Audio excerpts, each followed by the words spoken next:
River of Life. Baiklah, sebelumnya, hai, perkenalkan nama saya Runi Artisa. Saya lahir pada 4 November 2007, tepatnya di kota Pematang Siantar, Sumatera Utara, dalam keluarga yang terbilang cukup sederhana. Kota Pematang Siantar ini pula yang menjadi saksi saya lahir dan menjadi saksi saya dibesarkan hingga sekarang. Selanjutnya, saya memulai pembelajaran saya atau pendidikan saya di tingkat TK. Nah, disinilah saya mulai mengikuti pembelajaran. Saya masuk TK pada tahun 2012. Di tingkat pendidikan ini pula saya dapat mengenal banyak huruf, banyak pembelajaran, banyak teman-teman yang saya cintai. Awal masuk TK, saya bisa terbilang sebagai murid yang penakut, takut akan lingkungan yang baru, dan juga sebagainya. Namun ketakutan itu tidak menjadi alasan saya untuk tidak sekolah. Sampai hingga akhirnya saya pun melanjut sekolah dan tamat dari TK tersebut.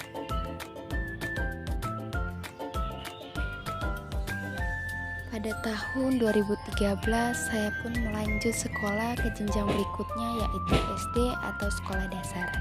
Di tingkat ini saya mulai menjadi anak yang ingin merubah dirinya menjadi seorang yang benar-benar dapat menerima lingkungannya dengan baik, menjadi orang yang tidak penakut seperti sebelumnya.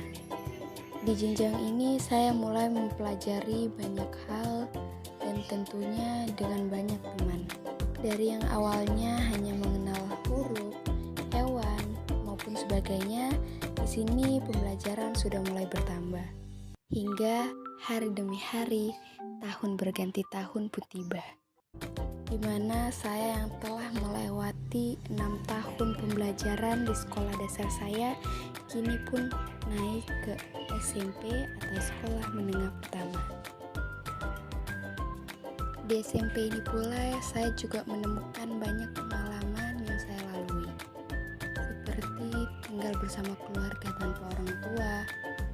Saat itu orang tua saya sedang bekerja di luar provinsi, yaitu di Kalimantan Barat. Saya juga mengalami banyak pengalaman yang dibilang cukup menarik, namun juga cukup menantang. Dengan hal-hal yang baru saya ketahui dan saya pahami, ini menjadi jalan hidup saya. Rasa sedih yang dialami saat jauh dari orang tua. Namun lagi dan lagi itu tidak menjadi alasan buat saya tidak melanjut sekolah. Justru itu membuat saya tidak patah semangat dan terus berusaha untuk menjadi orang sukses dan tidak mengecewakan kedua orang tua saya. Namun di saat sudah memulai memasuki kelas 8 SMP, tiba-tiba saja dunia dan terutama Indonesia diserang oleh salah satu virus berbahaya dan mematikan, yaitu COVID-19.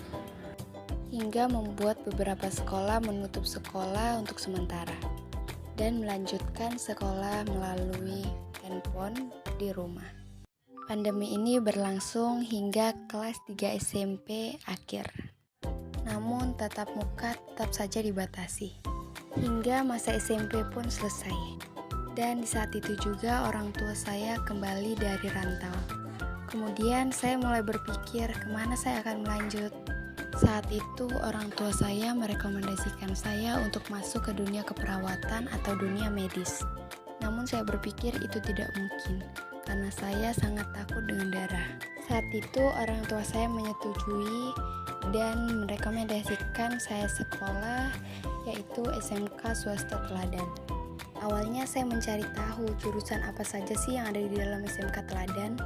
Namun setelah saya lihat-lihat, saya tertarik dengan jurusan yang saya ambil ini, yaitu perkantoran. Terbilang dari dulu saya juga sangat ingin bekerja di dalam kantor sebagai karyawan yang duduk dengan tenang, bekerja dengan nyaman, dan juga dalam keadaan ruangan yang sejuk. Dan juga terbilang dengan penghasilan yang lumayan. Dan orang tua saya pun setuju dengan keputusan saya.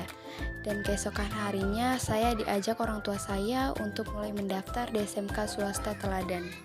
Dan jika saya nanti telah tamat dari SMK swasta teladan, saya memiliki impian untuk bekerja di dalam kantor.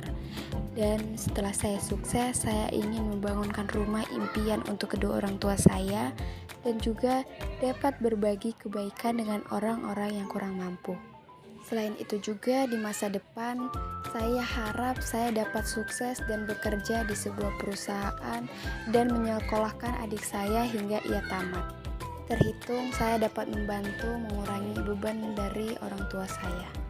Dengan saya bekerja di kantor sebagai karyawan maupun jabatan yang saya terima nanti, saya dapat menghasilkan penghasilan yang lumayan dan dapat membangunkan kedua orang tua saya rumah dan juga berbagi. Baiklah teman-teman, itulah tadi river of life saya atau sungai kehidupan saya yang saya dapat ceritakan. Jika ada kata-kata yang kurang mengenakan bagi teman-teman, saya mohon maaf ya. Bagi teman-teman yang telah menonton hingga akhir, terima kasih. Saya akhiri video saya, sekian dan terima kasih.